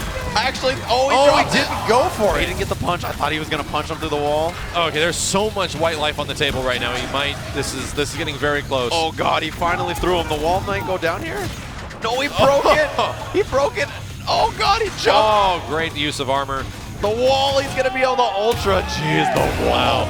They were stuck in that corner for a solid like 25 in-game seconds, and that probably felt like an eternity. No, it was a prison sentence. That's exactly what it was. He put the wall behind him, and he said, "Now we're playing. Now you and I are stuck playing in here with me. We are now we are now playing Killer Instinct. You are not stuck in here. I'm not stuck in here with you." Well, it was obvious that Kilgore was a counterpick to this situation, and Latalis is just showing that he has enough familiarity. Like we were saying, you play this enough, and the counterpick on one end isn't going to be as much of a counterpick if you know exactly what to do. Exactly, and you see that. He stayed calm and composed. As soon as he put that wall up behind him, he was like, this is my time. I won. I have earned this victory, and that's exactly what we saw. So Calypso looks like thinking about going back to Sadira. That's the original character that he played. He's been playing a lot of, so it would be interesting to see if that's who he ends up playing. A lot of really ambiguous cross-up stuff that Sadira can do against Aghanos because he's such a big character. So we're going to see how Latalis responds, because that was a very convincing first game against a match that normally definitely does not go in Aghanos' favor. Yeah, exactly. And you know, there's a lot of that kind of control in the corner that you expect from Aghanos. Yeah. And it was really impressive, man. That ability to play with the wall and be so calm, like Aghanos players have become so good at like knowing exactly when to capitalize, right? Yes. And this originally is a matchup that I think a lot of Aghanos players hated when he first originally came out, but now I feel like it's totally fine for Aghanos. You see the sweeps to get under the armor though, smart already from Calypso, as you know, heavy attacks do beat armor, right? And then so that sweep is going to beat the Aghanos armor. Great shadow counter. The shadow counter going to remove the armor as well, and he's going to get the corner, but Latalis breaks. Yeah, so I like that already. Oh, walking on him, yeah, much better than it used to be. Shadow, recap, doesn't get the full combo or the full recapture from it. A lot of pressure right now from Calypso. Has Latalis exactly where he wants him. Aghanos is going to really suffer in the corner from instant jump overheads. Yeah, that was a great wall cling, but you know, there was an attempt to snipe it from Latalis up in the air. Oh, to pick up the recap, instant overhead, the bounce. Oh, man. Okay, like Latalis has answers. He's not going to just let Sadira literally step on his head. Yeah, he had sort of a solution. I like that he recycled there, too. He put the club back in his chest. Okay, recap. Oh, he switched sides. Yeah, that's why he went for the throw afterwards. Not going to be able to chunk up. He turns around and grabs the wall, says, let me just scoop this up real quick. I just love the way Aghanos conducts his life in battle. I'm just going to grab this thing, I'm going to stick it in my chest, I'm going to put this back there. Yeah, just hold on, Sadira, give me a second. Let me just reach back and grab this. Oh, the shadow. Oh, the web actually blew it up. Double overheads. He still has instinct webs, the pressure the whole time. I can't believe he's instantly blocking all these overheads. Yeah, I have no idea how he's done it, but really impressive stuff. Next hit is going to take Calypso into the last life bar. But this is all free damage right now. Like anything he gets, this is really bad for Latalis. Yeah, gonna do the shadow and get big damage on this combo. Man, tough one for Latalis. He didn't want to lose that 53%, but smacked right out of the air. He will be able to build up this combo here and get some chunks. You can see level 3 combo, which is those 3 green bars were, and so level 3 chunk. I see 2 shadow bars and I see a whole bunch of chunks. I'm really curious if he's going to start putting up some walls to try to get this thing back in his favor. Well, he shot a rock there, 2 of them actually. Not committing to it, yeah. Anti-air. See what the combo's like. All right, pretty short combo, not quite one chance. There was multiple opportunities. Wall behind? Nope, using the rocks for safe pressure. Sadira catching it though. Breaks the target combo. And Aghanos still has 2 chunks here. Calypso on the verge of victory. Oh, the flip out at the end. That was really cool looking. Uh-oh, wall. The wall is up. You gotta watch it as Sadira. This is such a dangerous place to play. Oh, he didn't make it. Yeah, couldn't hold it long enough. But he grabbed the club. He's still. That was so close to throwing her back to the ground. Okay. Good response from Calypso. Definitely seems to be a bit more familiar against Aghanos in this situation. Yeah, because back to his original character, really. Yeah. Those overheads, man. Like, he had to block high almost the entire time. I thought I was playing Marvel vs. Capcom 2. Yeah, really. It's Sentinel getting instant overheaded over and over and over. Good pressure right now. Latalis has what he wants. The corner. I wonder if he's going to put a wall behind him. Actually, I think that just might not work very well against Sadira. Yeah, probably not. It's pretty easy for her to probably jump and avoid it. The wall behind now. Oh, no, he's committing. Now she's caged. This is a terrible spot. There's very few worse positions in the whole game than this. Oh, he didn't catch her. Big commitment. Yeah, that was a huge risk. Doesn't even go for the combo. Oh, 2 hits of the wall down, the wall's gone. Yeah, wall's gone. If Aganos hits the ground too much, it crushes the wall. Oh, this is actually genius, by the way. He's taking these web hits on purpose. The web does like 2% damage. Yeah, I'll just take so that. It's genius. He just took like 6 webs. And take the web hit instead of a throw. Yeah, taking all those webs was less damage than taking 1 throw. Shadow spin, probably to try to bait a throw. Oh, and that was smart. Yeah, the shadow counter a little early. Chunking up. Trying to get a stray hit. Latalis knows that any random hit right now is going to take this life bar down, and Aganos just has to whack this chick. There we go. That was a whack, for sure. Just kicked her right in the head. Oh, and the throw works out. That gets rid of the club. Target combo is not broken in the air. Goes for the hard knockdown. Oh, there's a break. Yeah, you can see that dive and break it on reaction. Caught her out of the air. No recapture, though. He's been missing a lot of his the rolling recaptures. Yeah, it's I'm tough. wondering if it's just because Sadira's tiny. I think it is because, you know, she approaches at such a weird angle in the air. I think it's often pretty tough to just kind of snatch her out of it. All right, wall Wall's down. up. This is a bad spot. This is a bad spot for Sadira. Against the wall. This is some of the most exciting stuff in Killer Instinct, I won't lie. Once the wall goes up or more than one, everyone gets on edge. It's terrifying. If you get hit, you're going to fly through that wall. Doesn't even do the combo. Lets him fall. Oh, when he picked it up, he just grabbed the wall. Was like, yeah, let me just multi-purpose wall. Breaker, and he's still got the club. Still swinging. Still has a couple hits of armor. Lost 1. Oh, this is where it could get bad. The pressure to flip out. Shadow rolling. Oh, it just goes for the counter break. That was beyond an early prediction. For sure. And now combo pickup. Dive. Oh, he might have caught her. No, he let it go a little early. That could be it. Wow, clutch light break. Still potential damage on there. Clutch, another light second break. light break. Oh, man. Oh, the sweep to get rid of the Not armor looking chip. good for Latalis. Yeah, he had no armor, no meter, couldn't get through it. Calypso takes it. Up 2 games to 1. Yeah. That still works? Well, not an infinite. It used to be. Yeah, no, it's But reminiscent of the first season of Killer Instinct. That was so bad. There was like a million ultra enders. You would just sit there like, we're going to be here for a few hours. Yeah. All right, let's see what adjustments Latalis is going to make here. We're going to go back to the character select screen. Are we going to see a character change? How often do we see Latalis change characters from Aganos? Rarely, but he does have some other characters. I mean, Aganos has some matchups, like, I think particularly compared to some of the other characters in the game, he can have some matchups that are pretty tough. Yeah, absolutely. That's kind of the nature of playing the big man, right? Oh, whoa. Wait a minute. Is that real? Everyone chill. Everybody chill. Everybody relax. Nobody freak out yet. I saw something for a second there. It was a glimmer in my eye. General, there's a Gears of War character in this game? Oh, man. Is he going with Rom? It's Rom in his shadow. He's been banished to the Shadow Realm in the background there. Obviously a skin we have not seen yet. It's the Shadow skin they're coming out with. I don't see this going any, like, they're both huge characters that Sadira can, like, largely abuse her jumping abilities. Like, Rom is a giant character similar to Aganos. Like, he takes up a lot of screen space. He's like 12 feet tall or something. Yeah. So I'm really curious how his response is going to be against Sadira, because it seems likely that Sadira is going to have a similar kind of matchup here.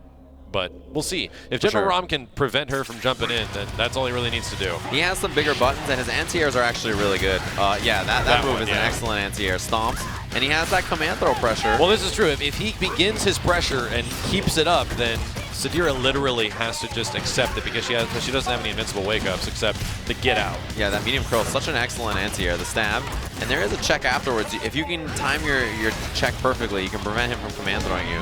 Oh, baited it. Totally baited. Stab. Hey. Yeah, I hear lots of shanks being done in the background. The stab, shadow command throw. That's 0 frames. Yeah, plus the damage over time, right? It's going to be a lot. No step. Just runs up. Goes for the running krill.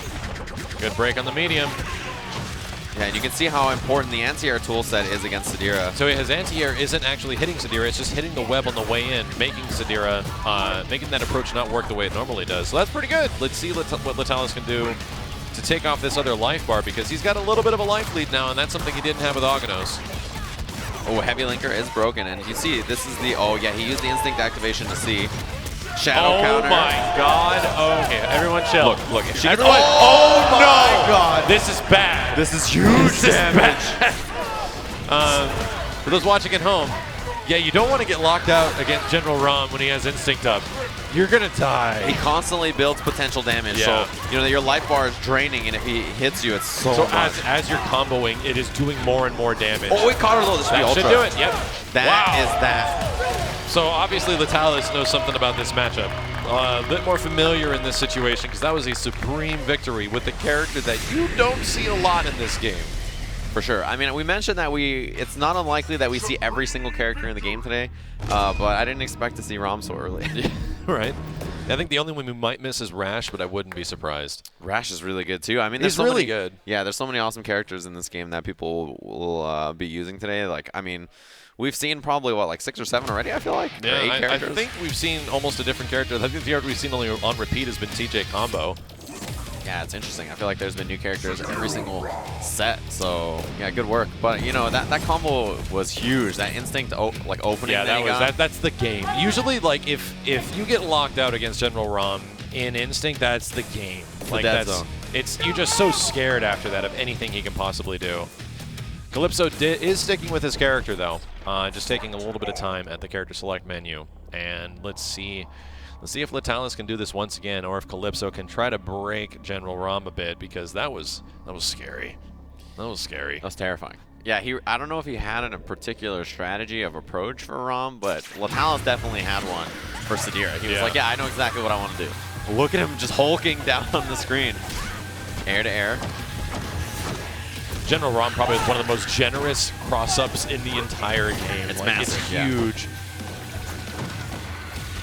No anti-air there. There it is. And it's huge. You can see how much and it also puts that krill on them. Yeah, it's not only like an anti-air dragon punch, it gives them more damage on the ground, so you get to constantly pressure and get rewarded for that pressure. Exactly. So until she hits you, which is what she just did there, then you're in such a bad position. I like that was a one-chance combo. There was one opportunity to break, and then immediately did the flip off. Big commitments. Those are not safe. Oh, he just runs, and yeah, this is a big punish. Short combo. Yeah, just the one chance. One opportunity to break, but it's short. It's low damage. Uh-oh, big punish. Once again, it was missed. Okay, there it is, the web. This has been a great response from Calypso, really using the instinct to maximum advantage right now, and has brought this back completely. And he was looking a little rough at the beginning of the round. Girl Storm's up. Yeah, it's tough to see now because that's what Ram is looking for, right? He can actually use his armored move and move around as he does it, which is so advantageous for him. But you see Calypso using Sadira's mobility just to escape. Doesn't even want to fight this out. Would rather just get away from Ram while this is going on. Using flip kicks as raw anti-airs now, not going for the jumping contest. Oh, good stuff. So smart. A little bit more patience from Calypso, and he's getting rewarded for it right now. 100%, yeah. Wow, as we said, more patience. You usually don't see that much neutral in Killer Instinct. Like, there's a lot of commitments in this game. Latalis taking the first round, though. Going in. Yeah, it was just a big stab out of nowhere, and that's something you got to expect from Ram. He has far-ranging horizontal pokes, like that one right there, that big standing heavy punch. Pressure, and the pogo. Where is she going? She bounced so high off his head. Yeah. Makes his way in, no stomps. Goes for the empty jump command grab. Little the next OTG follow-up gonna flip be? out and caught her. It's just good damage. Good call in the Krill Storm. Oh, she's in the middle of Instinct. So, what the? Man, he actually made Dropped it through. Yeah. Even though there was the web there. No break on the Fierce. So now this is a big chance. In the front back again. Oh my god. That is a huge combo for Calypso. Actually gets greedy, goes for even more. Oh no! Now Instinct, you gotta watch it. Okay. This could be it. He goes for the heavy double. Oh it's no! That's it. He's dead. Yeah, he is definitely dead. And so Latalis is gonna take it. Calypso was absolutely thinking, I got blown up in Krill Storm last time. I'm not gonna break this. He thought he was probably gonna go for counterbreaker, and it just didn't happen. He committed the whole way.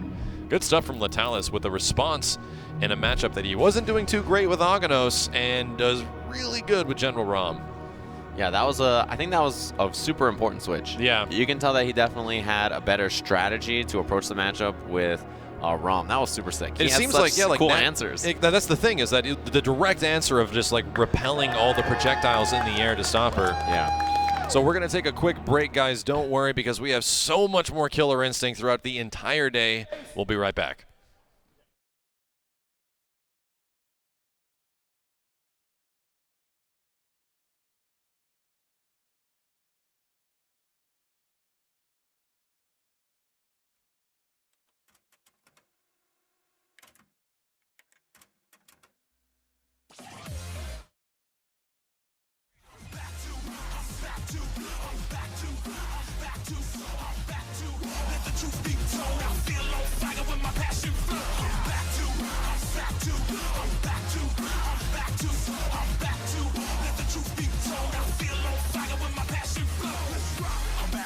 glory, yeah. Hear these guys talk big, but I'm more prepared. On my redemption road, I rip my foes. When I trip and flip modes, you can't slip my blows. I'm on the comeback. It took out all the enhancements. In with the glow, I'm the champ that the fans hit.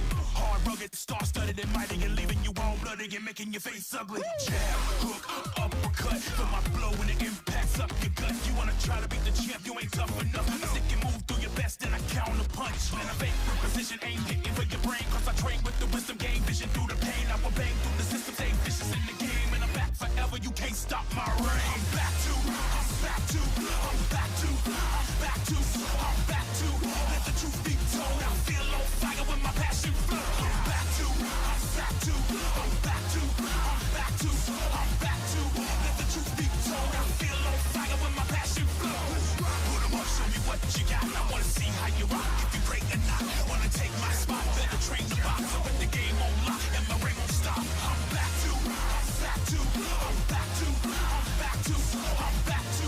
Let the truth be told, I feel on fire when my passion flows. Rock, ready, no, stop, yeah, it's getting just up over my block. I'm locked in the glitch, I'm about to go off. I was lost, but now back as the champ in bars. Go rock, ready, no, stop, yeah, it's getting just up over my block. I'm locked in the glitch, I'm about to go off. I was lost, but now back as the champ in bars. When I break through, I shake fools with great moves and train to stay loose. My power stays brute. Give me if you want my chin.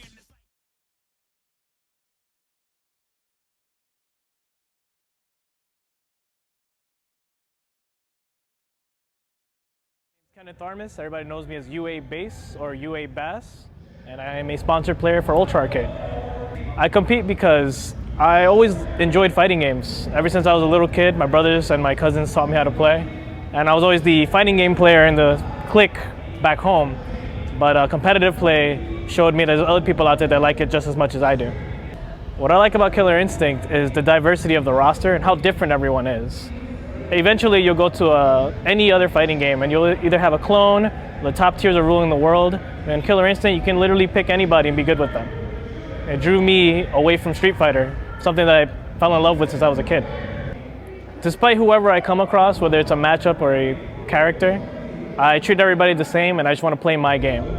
I'm not intimidated by anyone or anything, and I should never overthink anything because that'll just draw me back and make me second guess myself. I should just trust my heart, my gut, and just play what I do best. A lot of people remember me from Season 2, from winning everything that Sleep didn't, and I almost won EVO 2016 as well. So under my belt, I have probably like 10 or more majors, and what it takes to win is just to grind. You want to grind and you want that win. You can't just go into any tournament or anywhere in life thinking I can't do this or I'm not good enough to do something. The whole point is to try first and then go from there. I'm looking forward to playing Rico, Sleep, or Dayton. Best player right now in Season 3, it's hard to say. I really like Sleep, I really like Rico, and I've always enjoyed Dayton, but I really, really have strong confidence in myself as well. I want to thank Ultra Arcade and everyone involved for this event and everything you guys have done for me. You guys truly changed my life, and I thank you, my family, my friends, and everyone that follows me back at home for all the support.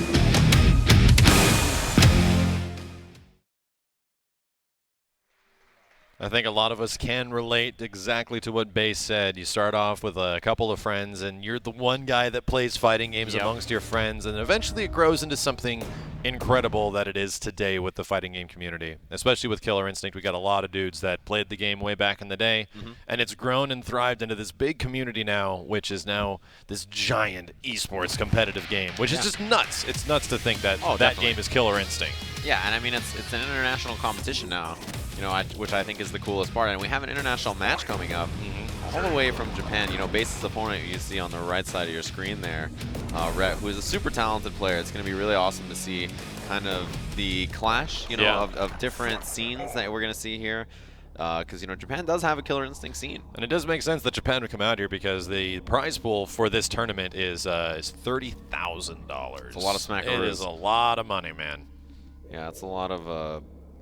That's actually mostly, like, a lot of it is because of the community funds and things like that have taken place. So a big shout out to anyone that purchased Kilgore or other characters that did contribute to the community fund. It definitely helps, but here we go. Bass starting things off with Spinal. Ooh, the backdash early and the punish on the overhead, but a medium breaker on the sword. And you can see Base is so proficient with Spinal, it's a little absurd. It's science. Like I feel like if a character has broken if a player has broken a character down to its raw science, it's Base. Like almost every single move he does is calculated, and it is just amazing to see it when things go well. Because Spinal has changed drastically from what you might remember, even from previously. Yeah, it's crazy to think like throughout each season he has stayed consistent with this character and been so good. Wow, 1, 2, 3 breaker, 2 in a row. Base has broken that shadow move, so it's an important sign to send already. Like, look, I'm willing to break this. You're gonna have to counter break me. Once again, Base landing all those Shadow Skulls, preventing Jago from building that instinct. And Jago's instinct is what he wants. He gets life back, and he can get quite a bit if everything goes well. See, Base is doing some pretty short combos. He's not putting in that many opportunities to break them. So Rhett is trying to guess early. He's like, look, these combos won't last long, so I'm gonna do early guesses. What an absorb on the wind How kick. did he do that so fast? Right? That Power Devour was quicker than, like, usually it has a startup and recovery. Yeah. Interesting. Sometimes you're a genius, and you just know, I guess. Picked up on the low forward, dropped the combo, actually. Overhead got interrupted. Base doing such a good job there, and the throw will take out that life bar. So Jago here is still super close to building instinct, which is what he wants, right? He wants to get that instinct gauge up so that he is able to get that build life it. back. Yeah, now he's gonna be able to pop medium it. breaker. Huge guess Oh, though. what a throw bait! Shadow Fireball, another one. And you see Jago's life points coming back here. Ooh, dash forward, couldn't get the standing medium kick. Oh, that's really gonna hurt. If Base gets a lockout here, it's gonna win. With the heavy break from Rhett. Yeah, and there's been a lot of breakers from Rhett so far, so I think Base got to recognize that. Brings out the big uppercut. Instinct activation. Oh, the Shadow Counter no-go. And the teleport Good to teleport to avoid. And he just goes right in, Good runs stuff up from Base. overhead. Run up overhead. It's been working since Season 1. Oh, yeah. I find it funny. I recently started picking up Jago once again because of the Ultimate, right? Because he got the new one.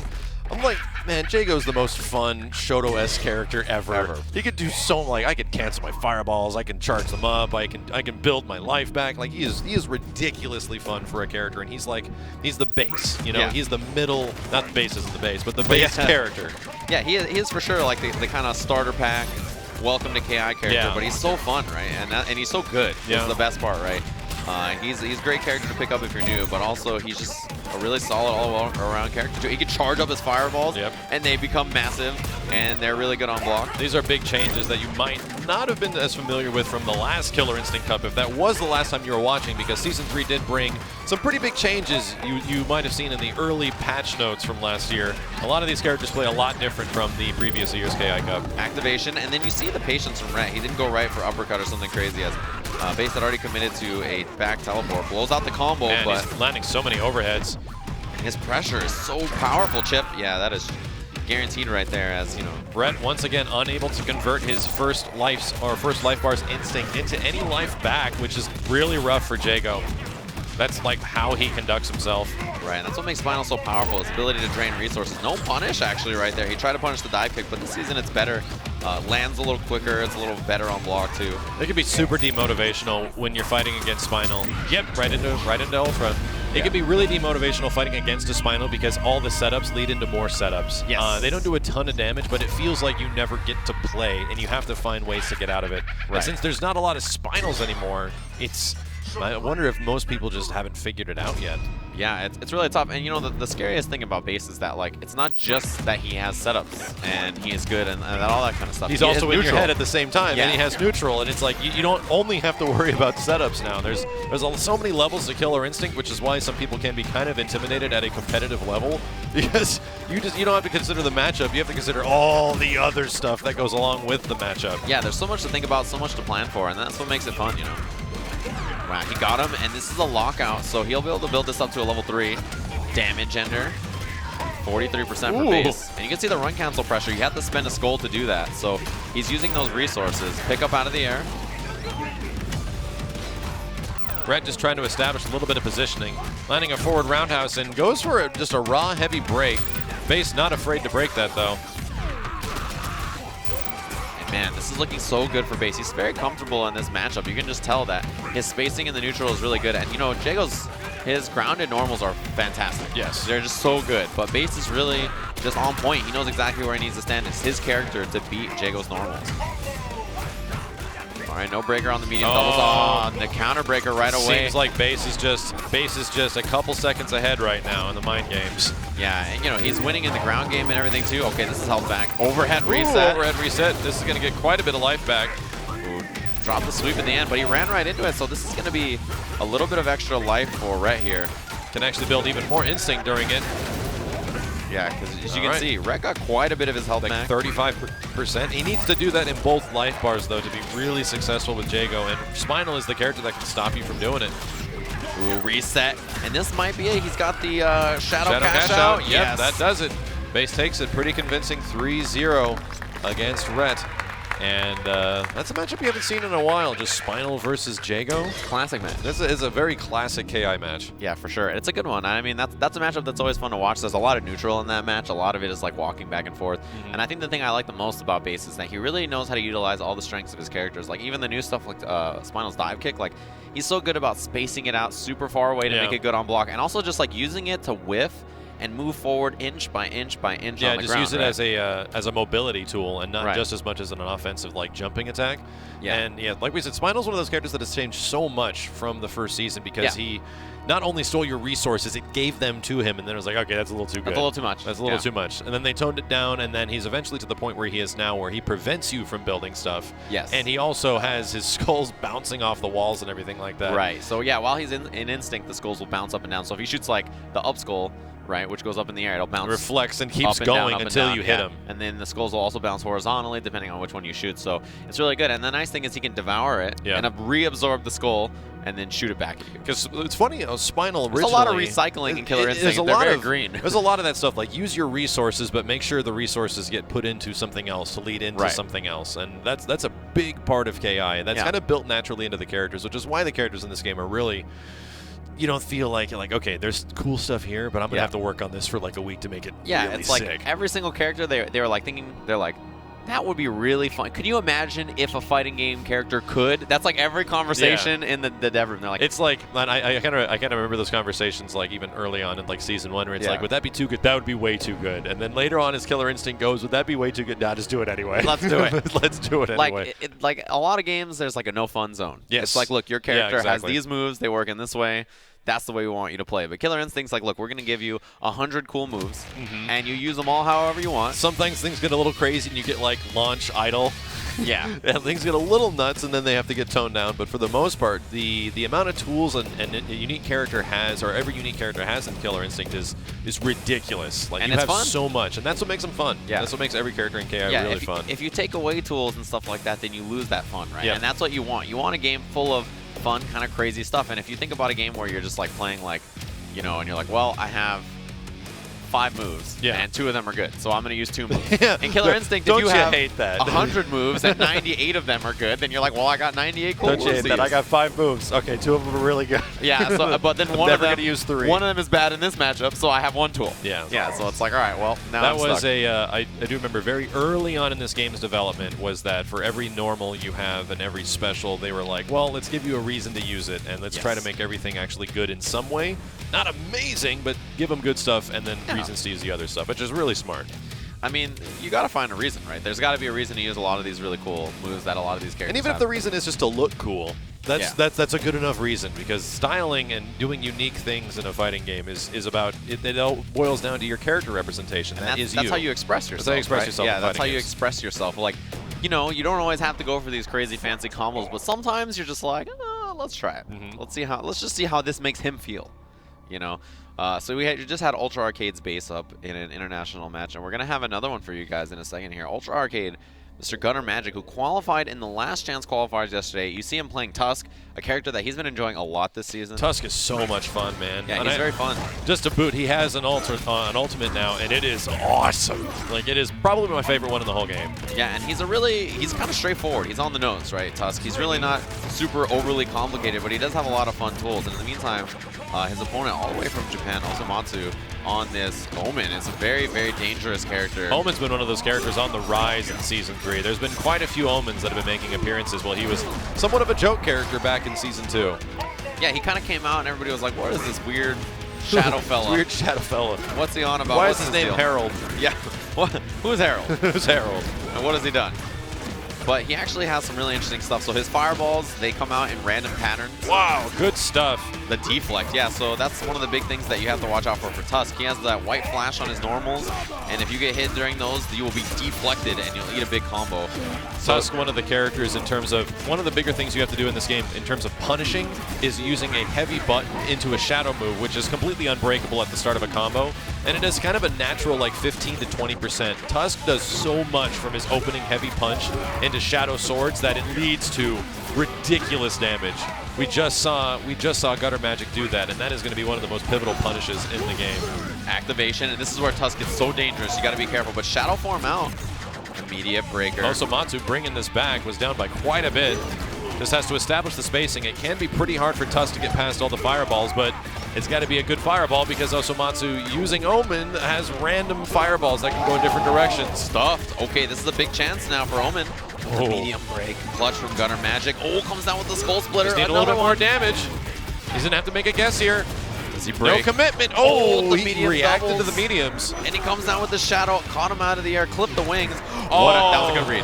That was a great read. Yeah, he knew, like, all right, look, he's going to Shadow Form on Wake Up, so I'm going to jump back, medium punch, poke him right out of the air, and that was a super hard call. It felt like Gutter had that completely under control, and then all of a sudden, Omen started going crazy.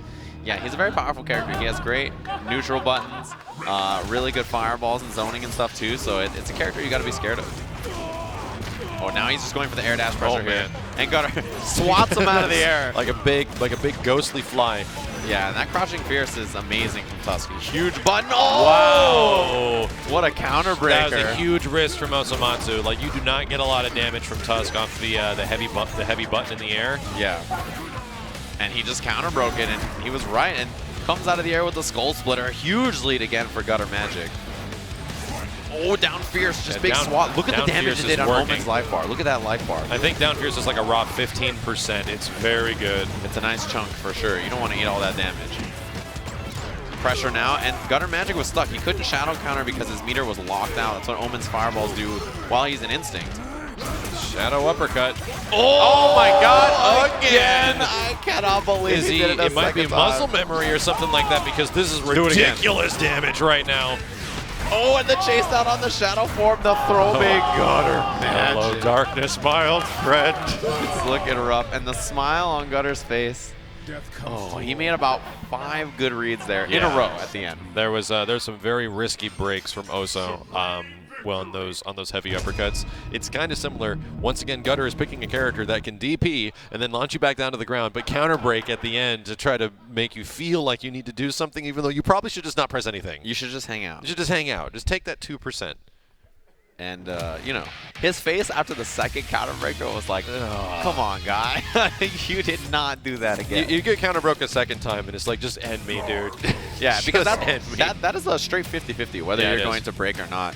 Because Tusk can only follow up with a heavy attack. Yes. So it can only be a heavy breaker or no break, right? And that's kind of like, the end-all be-all in terms of juggle combos where characters have like heavy recaptures and stuff. Like, do you think I'm going to do it? It's just a complete 50-50 mind game. And do I think you should break sometimes? Absolutely, but make those very rare. make it as uncommon as possible if you're going to make a choice of guessing or breaking a 50-50. Yeah, and I mean, if it's going to lead to everything. They get 2%, but if you miss it, they get if you 60. have like 10% of your first life bar left, go ahead and break. Go ahead, break, yeah. But if you're on your second life bar and you're just done so, oh no. But this is a really interesting match, Gargos versus Tusk. You know, so Gargos, he's like a very mobile, airborne character a lot of the times. So it's very important for Gutter Magic to have that Fierce on deck. And man, the setups already from Osamats. Very important to have those mini setups as Gargos. Yeah, Gargos is like literally set up the character. I really like that combo choice from Gutter Magic. He had the Fierce, which immediately staggered another skewer. Wow! Again! God. Well, Gutter Magic. No. It feels good to be good, doesn't it? Crouching Fierce, yeah, right out of the air. He's just getting so much mileage out of that Crouching Fierce. Tries to go for it again. And just goes directly for the damage. He summons a minion. Okay, set up Jerry. Jerry? Big one's Jerry, little one's Larry. Larry, yeah, you're right. Oh, and a breaker. Oh, this is going to really hurt. Does he break? Oh, no. This is actually death. Oh, staggered ender. Wait, Shadow again? Yeah, that is indeed death. Gutter takes a 3-0 over with an ultimate. No, the skewer The lore coming in. is real. The backstab. At Gargos' face, even on this plane of existence, he has no chance. I remember the first time I landed that against a guy, he was using Riptor, and you Yeah. have Riptor's giant raptor face. So yeah, ultimates are pretty cool. That I mean, one- if getting a supreme victory already wasn't like cementing, like I got it, like you didn't even take a life. Let's just make it even worse. Oh man, that is rough. And my favorite part, that ultimate, by the way, looks so sick. First of all, because the sword is like all on fire, so Yeah. he's like running at you. But the best part is the backstab. Yeah, and you then just- you see their face there's of like, oh, They just get my backstabbed. life. It's the best. It's the best. That ultimate is so sick. It's one of my favorites for sure. So even in top level Killer Instinct, it can absolutely go in your favor enough to get perfects and supreme victories, and they're gonna cement that even more because there's a bunch more ultimates coming. There's so many, and they're so good. It's like KI is like in a lot of games. It's like, oh yeah, like I beat you. Good games, but in KI it's like I beat you. Here's this ultra. Here's this ultimate, and it's like let me just like show you that I'm the sickest. I don't think I've actually seen it yet, much less I've ever even tried it on somebody. Imagine getting supreme victory. You have full instinct. You do a full ultra, cancel into instinct, recapture at the end of the ultra. So you're doing 3 ultras. Is that even? I'm pretty sure you can because that how it works? you just for ultimates you just have to cancel the beginning part of of the an ultra. ultra. So if you do the first ultra, start the second one, recap, and then recap into You set a real dangerous precedent out there, Max. man. Somebody out there right now he just queued up for a ranked match with a goal. You're gonna And be they're like, watching for like minutes. yeah, that's